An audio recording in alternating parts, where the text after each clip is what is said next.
Welcome to the Tesla Economist. Please hit the thumbs up and remember to subscribe. You can follow me on Twitter and talk to me on Patreon. CATL are building a new factory. Literally, right now, they've already broken ground.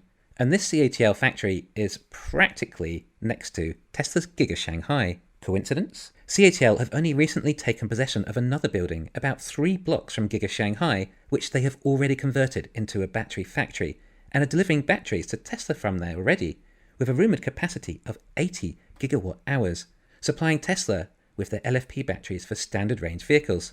Now, at the same time, we've also recently discovered that Tesla are also building a new factory there too. It would make sense that CATL's new factory will provide batteries for the vehicles from Tesla's new factory.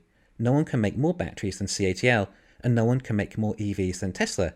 So we could assume that those two facilities go hand in hand. Although some news sites claim it's a battery fab CATL building, the YouTuber Woowa thinks this building will be intended for focusing on the development of intelligent technology integrated electric chassis, and it's not known whether this will be in cooperation with Tesla. Well, firstly, obviously, it's to do with Tesla. The location says it all. Now, this may well be an LFP battery research facility that CATL and Tesla could work jointly on. Also, even if it was a research facility, I still wouldn't rule out any chance of there not being a battery production line too, as Tesla do need more battery supply for their China operations due to this new factory. But with everything that CATL know about LFP batteries, and everything Tesla know about, well, everything in general, but particularly batteries and manufacturing batteries, then perhaps this is how the Tesla LFP battery will start. It would make sense to work with the top LFP battery company in the world. I know a lot of you want to tell me that BYD's Blade battery is better than CATL. Well, BYD batteries have disadvantages with them too, like the actual squared space of wastage. Anyway, I'm sure we can all agree that CATL will be the best company for Tesla to partner with their R&D for LFP batteries. Now, from the perspective of if what I wanted was best for the company, Tesla, and the shareholders and the mission, I think if this is the case, and it is a collaborative effort of resources into making the best LFP battery, then I think each party might walk out of it like this. Possibly something along the lines of Tesla owning the patent outside of China, and CATL having the exclusive right to these batteries within China. I think that could work well. Cars with CATL's LFP batteries may not be for sale outside of China unless they are in a Tesla. Maybe. On the other hand, why bother selling your batteries to anyone else? Tesla has the ICE fleet to replace, and the whole energy storage thing too. I would say Tesla can continue to purchase everything CATL makes for quite some time, which would place the other EV competition using LFP at a disadvantage if Tesla is monopolizing CATL's batteries, which might leave an opportunity for BYD. On the other hand, I think LFP is going to open up into the free market in the likes of Korea and Japan soon too, when the LFP patent expires. So there should be plenty of LFP options. Just not likely as energy dense as the version CATL and Tesla are able to come up with. With all these advances in LFP batteries, it would thus mean that CATL are able to get the cost of their battery manufacturing down significantly, at least a half. Obviously, the cost savings are massively passed on to Tesla, possibly saving around $50 a kilowatt hour at the pack level, maybe around $3,000 per vehicle. If a standard range Model 3 in China was $40,000 and it had a margin of 30%, then it would have cost $28,000 to build. If you suddenly reduce that to $25,000, taking away the $3,000 saving in battery, then gross margin rises to 37.5%. That's a 7.5% increase. It also goes straight to profits. It is actually a 25% increase in gross profit. However, if Tesla achieved that same rate in gross profit in every car, then it would all go on to operating margin, going from an operating margin of 15% to 22.5%. That is a 50% increase in operating margin. Do you see? They've both only increased 7.5%, but it has a much bigger impact the lower down you go, due to economies of scale, cost reduction, and price increases. We improved gross margin 25%, yet it ends up increasing operating margin 50%. This is an example of how much difference economies of scale are going to make at the stage we're at now. This is enormous. Save $3,000 on batteries, and then profits go up 50%. And probably the stock price too. $500 billion extra valuation to just save $3,000 on batteries, except these aren't any batteries. No, these are LFP batteries, the cheapest chemistry available on the market already. Therefore, $3,000 is a lot harder to reduce in cost when compared to a much more expensive nickel battery. at around twice the cost, which means Tesla might actually save around $7,000 per battery pack or more with their 4680 batteries.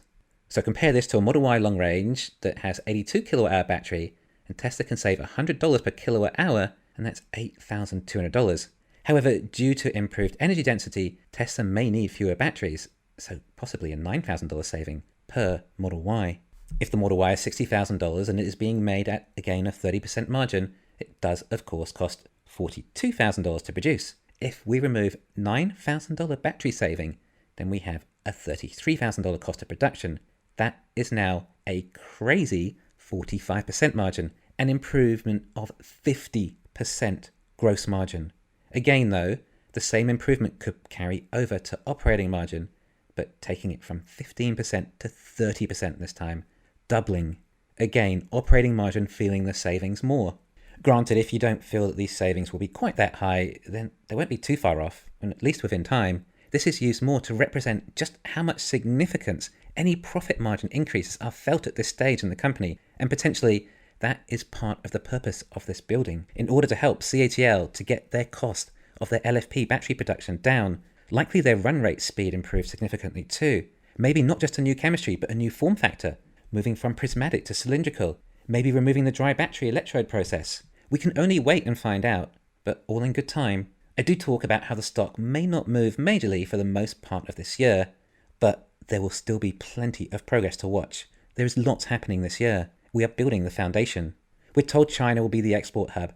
Perhaps this factory will be it. This could be the concept of the Model 2 project, except it's not a compact. It's low-cost standard-range LFP vehicles. What markets will this export hub serve? Well, we would expect the US and European operations to take care of their own markets, meaning Shanghai would serve Asia along with Australia, at least for now, perhaps also South America within time. Still lots of untapped markets for Tesla. Remember, it looks like this will be the only factory making standard-range Model Ys out of the 4 Model Y factories. Does that mean this factory might provide standard-range models to everyone in the world? I wouldn't have thought so. It would appear the current markets this hub serves are large enough, even when it no longer exports to Europe, although it never was exporting the standard range. I think Tesla can get away with just selling the long range and performance versions for some time in the European and American markets. Offering a standard range would cannibalize those. On top of that, exporting from such a distance adds to cost a lot. The standard versions will be the low-cost versions, meaning transport would cost more relative to the price tag. Add to that also any potential tariffs. Therefore, I can't see the standard range model from China competing against the 4680 or 2170 battery versions of the Model Y in other markets. If Tesla can produce LFP batteries locally on site for the vehicle factories, or likely the energy storage facilities within time too, given cost of transporting batteries currently is still so high, this will be further cost savings. Bear in mind, Tesla are continually improving logistics, and like on a scale we have never before seen, due to so much demand for their products. If Tesla has so much demand, they can make more factories more locally, reducing in more costs. Meaning Tesla has more margin, if necessary, to reduce prices, to increase demand even more. Do you get it? Tesla has no demand problem. Ford CEO Jim Farley claims that Ford's distribution costs are $3,000 to $4,000 higher than Tesla's per vehicle. Even I was shocked to hear that. Plus about another $4,000 to $5,000 in unions per vehicle, although Tesla spend about $1,500 in stock-based compensation per vehicle too. And of course, Ford probably have to pay another $3,000 or $4,000 for the car dealerships too. And we haven't even gotten to any of the actual cost savings on the products or manufacturing yet. And Tesla are already at a $12,000 cost saving advantage over Ford. And I didn't even include advertising costs. Anyway, this could be the start of something major. Perhaps the inception of Tesla's LFP battery, the biggest product Tesla will make. I can't see Tesla making their own LFP battery before this fab is operational. I just wonder if it'd be similar to Tesla and Panasonic with the 2170 battery, where Tesla went on to evolve the nickel-based EV battery to become the 4680, or if CATL and Tesla will make an LFP battery together from the start. Thanks for listening. Please hit the thumbs up and subscribe. You can follow me on Twitter and talk to me on Patreon.